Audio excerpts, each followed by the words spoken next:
गुरु की नगरी अमृतसर पुजे प्रधानमंत्री नरेंद्र मोदी वालों हार्ट ऑफ एशिया में संबोधन किया गया तो की वड्डे बिंदु रहे वो तो असीं तुहानूं दस दईए। सिफती के घर में आना मान वाली गल उन्होंने कहा तो अमृतसर नगरी को सिख गुरु साहबान की छोह प्राप्त नगरी उन्होंने कहा। यह PM मोदी के वड्डियां गल्लां जड़ियां तो उन्होंने कहा पंजाब का अफगानिस्तान नाल गहरा रिश्ता। इस तो इलावा उन्होंने असिधे तौर पर पाकिस्तान से वड्डा हमला किया। उन्होंने कहा कि अफगानिस्तान की मदद लई भारत हमेशा तैयार रहिंदा है, पर जिहड़ा दहशतगर्दी का मसला है वो अड़िका पाउंदा रहिंदा है तो इसलिए उन्होंने असिधे तौर पर पाकिस्तान को जिम्मेवार ठहराया। उन्होंने कहा कि अतवाद की हमायत बंद की जाए तो दहशतगर्दी को पनाह देने वालों खिलाफ करड़ी कार्रवाई की जानी चाहिए है। दहशतगर्दी नाल अफगानिस्तान की शांति को खतरा, यह भी प्रधानमंत्री नरेंद्र मोदी ने इस संबोधन में कहा तो सीधा सीधा पाकिस्तान से निशाना रखा तो नाल ही आपस के कनैक्टिविटी वधाउण ते जोर दिता गया तो एयर कॉरीडोर की भी गल हुई। Your excellency doctor Mohammad Ashraf Ghani, president of the Islamic Republic of Afghanistan, your excellency Salahuddin Rabbani, foreign minister of the Islamic Republic of Afghanistan, my colleague minister Shri Arun Jaitley ji, foreign ministers, heads of the delegations, ladies and gentlemen, नमस्कार, सत श्री अकाल, नमस्कार, सत श्री अकाल. It is an honor to speak at the inaugural session of the 6th Ministerial Conference of the Heart of Asia Istanbul process on Afghanistan. And it is a particular pleasure to jointly inaugurate this conference with our friend and partner, President Ashraf Ghani of Afghanistan. I thank Excellency Ghani for accepting my invitation and for gracing this conference. It is also a great privilege for me to welcome all of you in Amritsar, a city blessed with and aboard to the Golden Temple, the holiest shrines of Sikhs. It is a place made sacred by Sikh Gurus who meditated here. It embodies peace and humanism and is open to all people and religions. Its streets and sparks tell stories of great valor and immense sacrifice. It is a city whose character has been shaped by proud patriotism and generous philanthropy of its residents,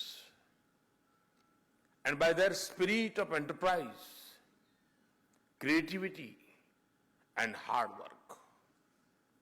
Amritsar also happens to nurture an old and steadfast connection of warmth and affection with Afghanistan. Among the earliest disciples of the first Guru of Sikhs, Baba Guru Nanak Dev Ji, were Afghans in Kabul in the 15th century.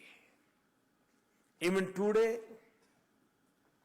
the shrine of an Afghan origin Sufi saint, Baba Hazrat Sheikh in Punjab, is revered by all faiths, including visitors from Afghanistan. The flow of trade, people, and ideas through our region has often intersected in Amritsar on one of the Asia's oldest and longest surface arteries, the Grand Trunk Road. Amritsar reinforces the value of restoring connectivity, which is so crucial for the overall growth, stability, and economic prosperity of Afghanistan. Excellencies, ladies and gentlemen, since the turn of this century, the international community has extensively engaged in Afghanistan. Major powers, regional countries, and concerned nations from around the world have cooperated through multiple programs of political, social, military, economic, and developmental support. Our gathering today reaffirms the commitment of the international community to durable peace and lasting political stability in Afghanistan. Our words and actions remain focused at advancing a critical unfinished mission of our time, and that is to help Afghanistan build and strengthen its social, political, and institutional fabric, secure its territory and citizens from external threats, spur its economic and development activity, and stage a stable and prosperous future for its people.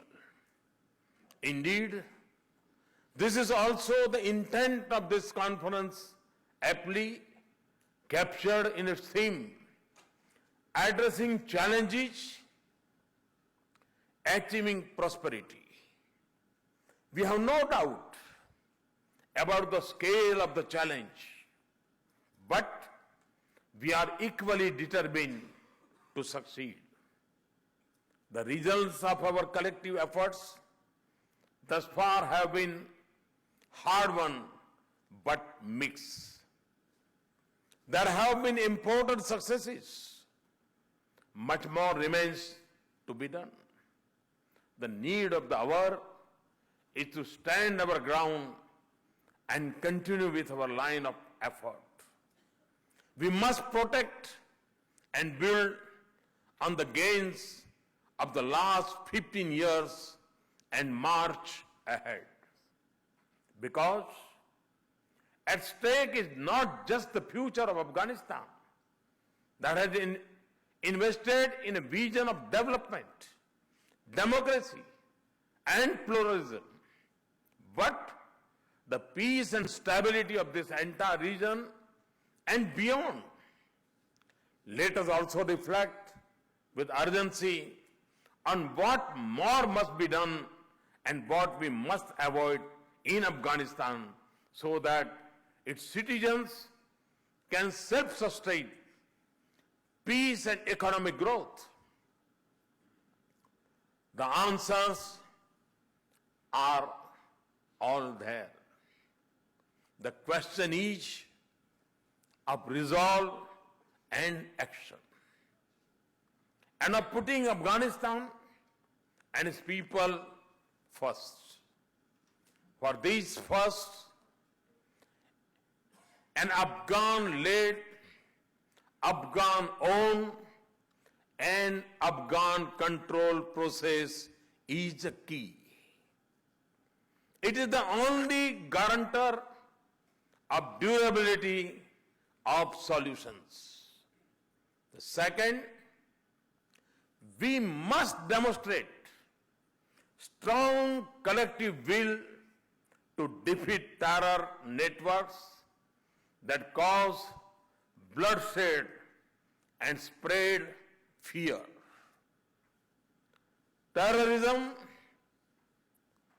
externally induce instability pose the gravest threat to Afghanistan's peace, stability, and prosperity. and the growing arc of terrorist violence endangers our entire region. As such, support for Voices for Peace in Afghanistan alone is not enough. It must be backed by resolute action, not just against forces of terrorism, but also against those who support, shelter, train and finance them. Silence and inaction against terrorism in Afghanistan and our region will only embolden terrorists and their masters. The third, our bilateral and regional commitments of material assistance for Afghanistan's development and humanitarian needs must continue and increase.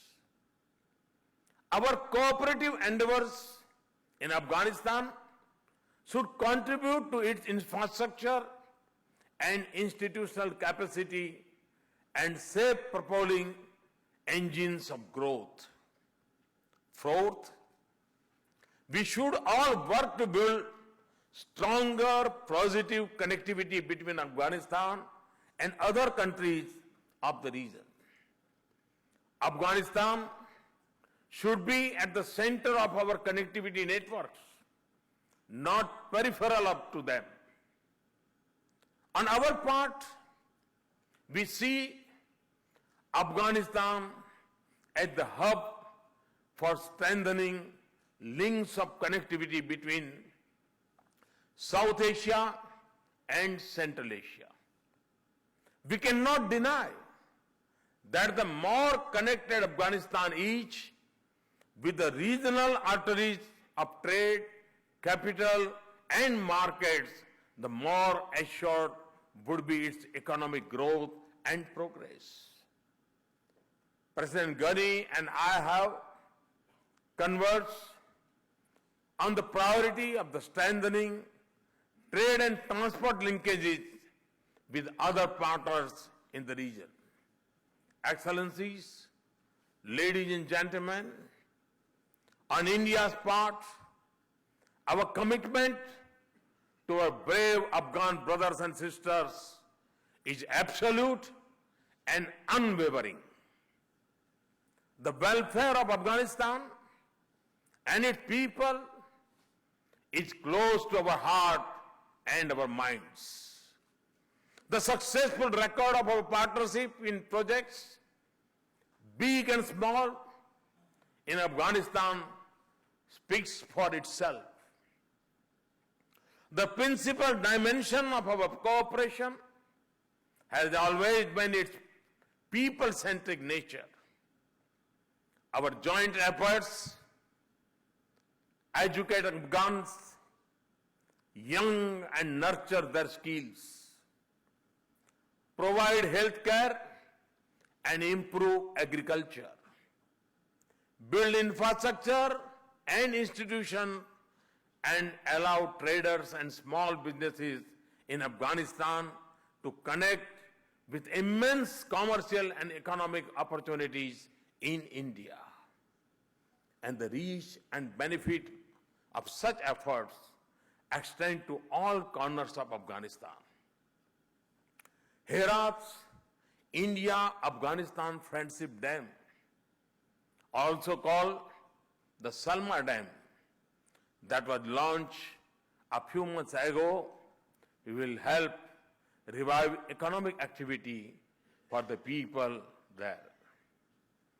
The Parliament building in Kabul represents our strong commitment to Afghanistan's democratic future. Jairan-Dalaram Highway and India-Afghanistan-Iran cooperation on Chabahar would enable Afghanistan to link its economy with centers of strong economic growth in South Asia and beyond. We also plan to connect Afghanistan with India through an air transport corridor. President Ghani and I have discussed additional measures for deepening our bilateral cooperation. We are making progress in developing plans for utilization of the additional $1 billion earmarked by India for capacity and capacity building in Afghanistan. It will extend to areas like water management, health, infrastructure, energy, and skill development. As India implements its additional commitments, we are open to work with other like-minded partners for the development of Afghanistan. We are also happy to note the international commitment at the Brussels conference in October and NATO's Warsaw summit in July this year. We will continue efforts to scale up our ambition and dedication to assist Afghanistan. In this, we draw upon lessons learned and best practices derived from our shared experiences in working on projects. Excellencies, ladies and gentlemen, let us remember that every passing day we help Afghanistan to achieve successful political, security, and economic transition. We are also helping ourselves create a more peaceful region and world. I hope that your deliberations will produce constructive and forward-looking pathways for action that promote cooperation in place of conflict, development in place of need, and security in place of terrorism. Let us rededicate ourselves to making Afghanistan a geography of peace, a place where reason and peace succeeds, progress and prosperity prevails, and democracy and plurality wins. Thank you very much.